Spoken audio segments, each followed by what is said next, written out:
Hey guys, welcome back. Last episode we got into rewiring the dash. I'm sorry it's taken a little bit longer than I thought. I just been busy. I hope everyone had a good Christmas and a happy New Year. But where we left off last week, or last episode, was we were putting the wiring back together for the dash. I tried to use the Odyssey wiring. Sorry, I tried to use the Odyssey dash with the Accord wiring and reconfiguring the plug. Didn't get me anywhere. Got me nowhere, nothing worked. So I've reverted it all back and we're using an Accord dash, but that dash is still a couple of days away. So I just want to film this intro so I don't forget it. I'll see you in 2 seconds, a couple of days for me, and we'll jump straight into this and try and get it started. So I'll see you soon. One pair of pants later. Here we go guys, so it's been a couple of days, the cluster has come in, it's time to hook it up and see what else we get. Hopefully we get some more stuff, hopefully engine turns over, maybe. That's if I've worked out how to turn the auto part off. Let's have a look. So, as I was saying before, I rewired this back to the way it was, to the way it originally was in this loom, and I wouldn't have to do all this work, but hey, that's my fault. It's just hindsight really. I should have just done it this way, but here is the cluster. It is a manual Accord cluster with the correct pre-facelift connection. That should connect in there, and then we're going to turn it on and see what happens. So I'll chuck it up on the tripod and let's give this a go. Okay, here we go. Let's see what happens. So now, in reality, I should have an auto car with a manual engine loom, or a manual car with manual. So what I should have is a manual car with a manual loom, body loom, manual engine loom, and an auto dash loom. I think that's kind of how it should work. It's got correct dash, everything else should be hooked up. Hopefully it should all work. So we'll put this on just cause I feel like the more things I hook up the better. And get it. Okay, I'll hook the battery up and we'll see what happens. Okay, so I hooked the battery up. I also disconnected the injectors just in case it does turn over. It should stop it flooding everything, and the engine's got no oil, so I only want to just quickly turn it over if this works.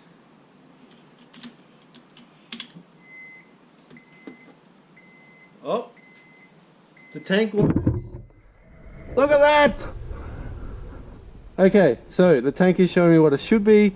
I have a heap less kilometers than I've meant to, so that tells people, if you are interested, that changing your cluster does change your kilometers. It doesn't base it off the ECU, it bases it off your tacho. So let's see if this turns over. It doesn't. Which I was kind of assuming would happen, but now I can put my OBD reader in, clear the codes that we had before, and give it another go. So let's do that. It's exciting. It works.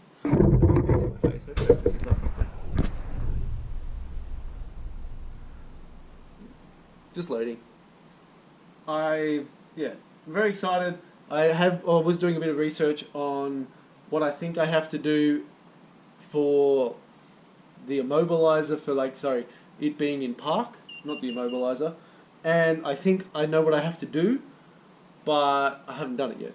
So I thought I did what I was meant to do, but doing some more research it worked out that I haven't. So I'm going to clear these codes and see what happens. One pathetic sob story later. Damn it. Okay, back to the drawing board. I'll talk to you guys in a second. Okay everybody, I think we're pretty close. So I've done a heap of little bits and pieces. Let's walk you through what I tried and what didn't work, what I think is going to work. So I have done a little bit up the front, but that can wait for a second. I'll jump in here to this chaos. So it's just wires everywhere. What I did, I ended up using the seats. So they were tipped back before, but they're sat up now so I can sit in them while I'm working in here. But what I did was trace all the wires for everywhere to try and work out what everything was. And so I had chopped this connector off. So this connector here is the shifter, the auto shifter wiring. So it plugs into the side of the shifter, so it can tell, oh, there's my glove, and it tells the car, okay, it's in park, it's in neutral, it's in drive, it's in reverse, etc, etc. It has these little wires that run up to here, then run down into the ECU, and a few other bits and pieces. So I ended up then chopping them off, and I was like, oh sweet, so I've immobilized, or like taken this part out, so therefore if I wire it like an auto should be, an auto in one of the little connectors only has one wire going in. That's the cruise control wire. So I was like, sweet, I'll cut these other ones off. And then I was like, okay, awesome, still nothing. So I was like, okay, so I've done something else wrong. So then I wired it back up to the way it was. And then I thought I was getting somewhere, because what you can do is with this little piece of wire, I was then jumping two connectors to then pretend to make the car that it was in park.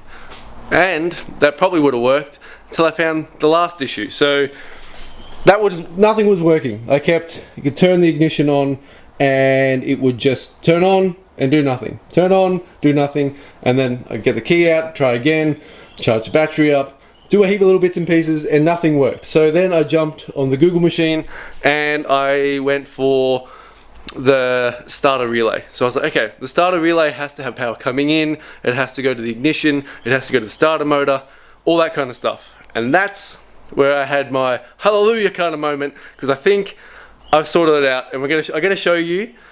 But what I did first, which I didn't catch on camera, was up the front here. This is the wiring that goes to the starter motor. So what I did to double check that I was getting power to everything and everything was meant to be working was I grabbed a big piece of wire, put it on the positive, with everything attached, the key on, put this on a positive, and jumped this black and white wire, which goes straight to the starter motor, solenoid, jumps the starter motor, the car started. I was ecstatic. It was so good. Like, I just finally was getting the car to turn over. Prior to that, I did fill it with oil, put a new oil filter in, put the timing, sorry, not the timing belt, put the ribbed accessory belt on. I didn't do that on camera because I was like, it's just basic maintenance. There's so many K24 basic maintenance things out there. I didn't want to bore you guys with it. And so I was like, okay, this is your work. Kept trying in the front, tried all that stuff with the auto switch. Nothing was working. Came out here and I was like, it has to work. Like, everything else is telling me. The ECU, when I plugged my OBD reader in, was like, sweet, everything works. You should be able to start it. Nothing was working. So then I came up here, I had the ignition on, and it ran. And I ran for like 5 seconds and it would turn off. And I was like, oh, what the hell? And it ran and then turn off. Run and then turn. I was like, this. Okay, so now I'm running into an immobilizer issue. And then so I said, okay, I'll turn the key and cycle it a few times, get the fuel pump, because the fuel pump keeps turning on when I turn the key on. So which makes me think, from all the Googling I worked out, that the immobilizer isn't on, because the fuel pump should be immobilized with the immobilizer. Sorry if that's a tricky sentence. So I was thinking, okay, it should work. But in the back of your mind, it's always like, well, it doesn't work because it's not starting. So I come up here and it ran, and I grabbed a hold of this, which I haven't mounted yet, which is the electric throttle body for the Honda Accord. So on this model, they run an electric one, runs all the wires go into there, and it does everything. It does the throttle body and butterfly. So it's throttle body, what else does it do? It does a few bits and pieces. Anyway, I was like, okay, so I can get that to work up and down. Sweet, that's working. And then, actually, before that, when those wires that I was cutting for the auto shifter switch, I accidentally cut the wire for this. And then that spent me a whole like 2 nights of me trying to work out why the hell the throttle module was not connected to the ECU. I worked that out. I'll show you everything I've done, and so anybody who's going to do this won't have that issue. But that's what I've been fighting, because I just can't find anywhere to show people how to do this. And it's so easy now that I've worked it out, I think. And so I'm like, okay, finally got that work. It moves as you twist that. The butterfly down in there that you can't see because I put the rubber back on, it moves. I was like, okay, so I then put this on, would jump start it, and then try and get my hand over here to try and rev it up to like try and keep it running. And I just couldn't do it. And then the last time it ran, and I was like, whoa! And I partied all night because I was like, cool, I finally figured things out. I'm finally gonna get this car to work because I can make it run. And then it got even better. So I had stuffed up some wiring. So originally, because as you know, say hello. Sorry, I didn't think that cat was meant to be outside. Long story short, neighborhood cat had kittens and I've been looking after him. So what I had done was wired some things incorrectly. So from the dash, as you know, unless you're new to this episode, you should probably watch the other ones because it make a lot more sense.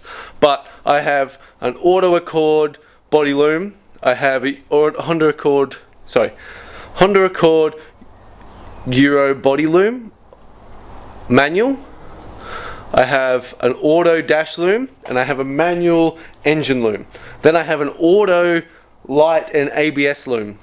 So normally they're all interconnected. It would make so much sense if you just bought a car and then pulled all of it out, but this idiot just decided to do it the long way. Anyway, so to wire the headlights up, I had to move some things around. I had to change some wires, which is all this mess down the front here. Anyway, I assumed, because on the ignition wire, on the ignition up here, there is this red and white. And I was like, okay, cool. That goes to the starter motor because it originally had, until I just played with it, this connector on it. And I was like, okay, cool. So that means that connector must go into there and it must start the car.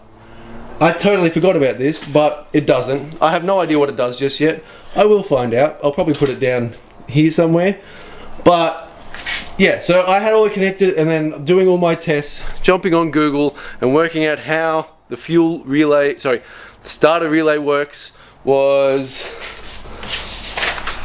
all of this stuff. I will put a link to this in the description because it really helped me out doing this swap, and so I'll put it on there because it's an easy way to check all the pins on the starter relay as well as the ignition switch to make sure what is playing up and what's working. So then I worked out, okay, that didn't work, so I used my multimeter and found out that it's meant to go to here and the wire that's meant to go to there, I was an idiot. It comes off the dash loom that runs, the auxiliary loom that runs on the engine bay. It's not the engine loom, it's part of like the wipers and the big fuse box over here. So you would think, oh, maybe the wire is over here, and it was. And I plugged it in and it starts. I will throw you on to the GoPro in a second, but I just wanted to go over everything because to me it was just like, wow, this works. This is amazing. But there's one thing that I didn't show, which is the way to make an auto loom work with a manual car. So sorry, this is really long, but it's all worth it. So over here, this wire here, which runs from in the dash loom and comes out to there. So I'll take a photo.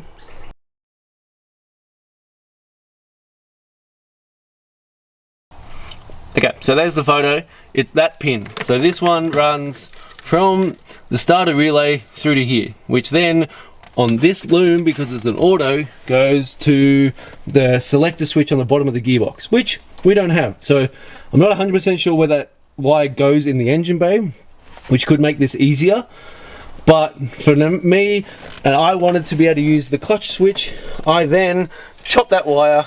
And so this wire here, which is like it's like a bluey whitish color, runs all the way through, goes to the fuel I keep saying fuel, starter relay down here, and this needs to be earthed. You earth this this loom works. Sorry, not the loom, but the starter works, which is what I've been chasing for so long, because I kept reading so many other forum posts and jumped on like VTech Academy and so many things, and everyone keeps doing this swap with like an older CRV loom, which then they use different pin connectors that go into different ECUs. So nothing quite worked for me, and I just was going insane. So hopefully this is going to help a lot of people, or hopefully, but it really helped me. And so I earthed that, and it starts off the key. So it's just amazing. I lost my shit, but I had to film it right now so you guys can see it too. So let me chuck you up on the GoPro and let's start this thing up.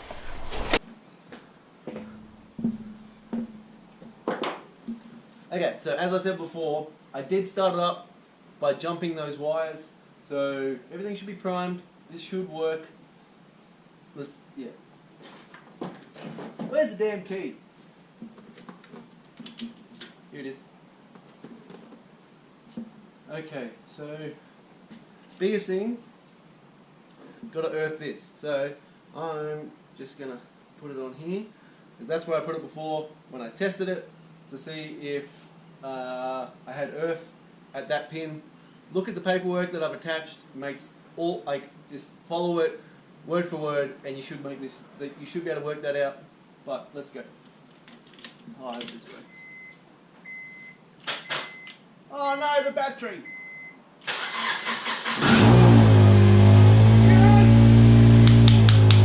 Let's go! Run!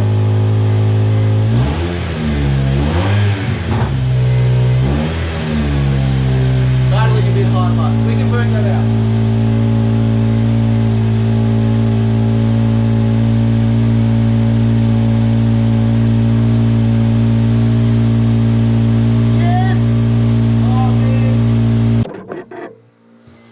So, everything in here is working. So, speedo is doing something because actually the wheels are spinning. Fuel tank works. Tacho works. Oh baby! I hope you can hear me. And yeah. How good is that? The next part is I'm gonna have to work out how to take this key out, because that's what I was doing with those wires. So that's what I was doing with those wires that I cut off the shifter, is that if you wire them properly, that you should be able to get the shifter to be in park at all times. So I did do that before, but then because I changed everything back, because I was trying to make sure I could get this thing to work, and then it all ended up being is a stupid negative, is now I can revert back to how I had it, which then lets me release the key. If you get caught under the battery, the key comes out of the ignition, you can turn everything off. But other than taking the battery off and having this connected, you can, as I was showing before with the pin, the little bit of metal that you can put in the thing before, with this little piece, you can like short out 2 pins, and I can do it. I do that, and then you can take the key out. But you don't want to do that every time you do it. But what I'm going to do now is I'm going to get the clutch pedal button, which is this one. I'll hook it up to an earth, hook this other end up to the earth that it needs to be on, and therefore when I press the clutch, it should earth this out, let me start it. Therefore it doesn't let me start it without it being in, like, with it being in neutral, etc, etc. It all makes sense. So I'm going to jump into a bit of time lapse of me doing some wiring, hopefully get this key to come out of the ignition when I turn it off. But guys, we are there. It's running. Oh, I'm so happy. Okay, let's jump in.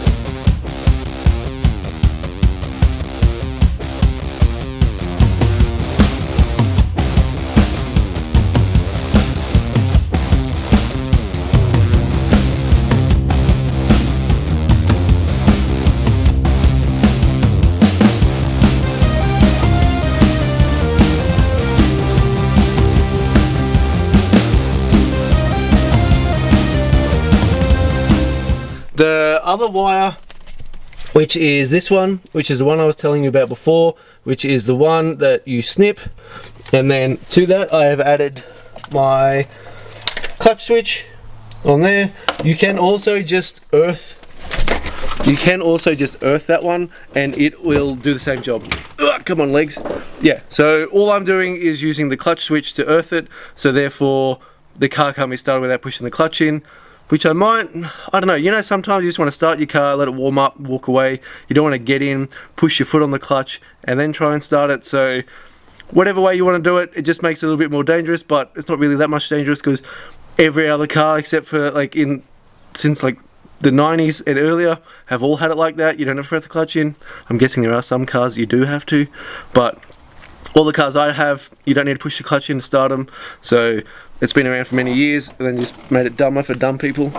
But the big one that I have found, calm down. The big one that I have found is this wire here. This wire goes up into the back of the immobilizer and it stops you from turning the key off. It'll turn from start to 2 clicks, but it won't fully unlock and pull you out to pull the key out. So you need to cut that one, otherwise there's the delay. If you've done everything like this but you don't cut that, there's a delay on when you turn the key off to when the key comes out. So you turn it, then you wait for the ECU to click, there's a relay that clicks, and then you can turn the key and you can pull it out. I just want to turn it off and pull it out. I haven't got time to wait around.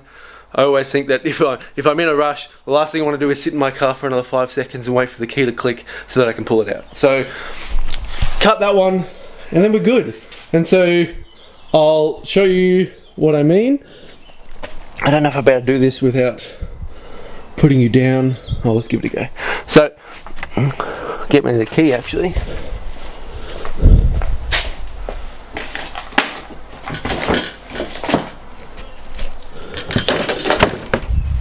Oh. Okay, so got the key. So I'll try and do this with you guys here. That's all I asked about at the moment, but okay, key in. Fuel pump, annoying beeping sound that I want to get rid of. I then push on this, which is the negative, and then start it. So let me hold the switch. And she starts up. Then you can disengage that, so it doesn't really matter. Of course, the power steering pump is noisy. Hopefully you can hear me. Okay, so now it's running. We can turn it off and pull keys straight out. There's none of this waiting 5 seconds, which is the big thing that I've been trying to work on and trying to get working. So it helps everyone, including myself, because it's just really annoying and frustrating having everything work, having it start, and not being able to pull that key out straight away. It's been frustrating. So now I think we're going to time lapse to me sorting a few things out in here. I'm going to pull this out, I'm going to wrap it all up and put it back in here and work out which dash I'm going to use. I'm not sure. I think I want to use the Odyssey dash, but I'm going to have to modify it because I'm going to use the manual cluster because I can't get the other one to work. If someone smarter than me can get it to work, then maybe I'll do it in the future, but at the moment I cannot repin the dash to make it work with everything else. It doesn't communicate with enough things, it doesn't have the traction control button, so I'm just going to leave it like this, make a little cover for it hopefully, or I do have an Accord dash that I might see if it will fit.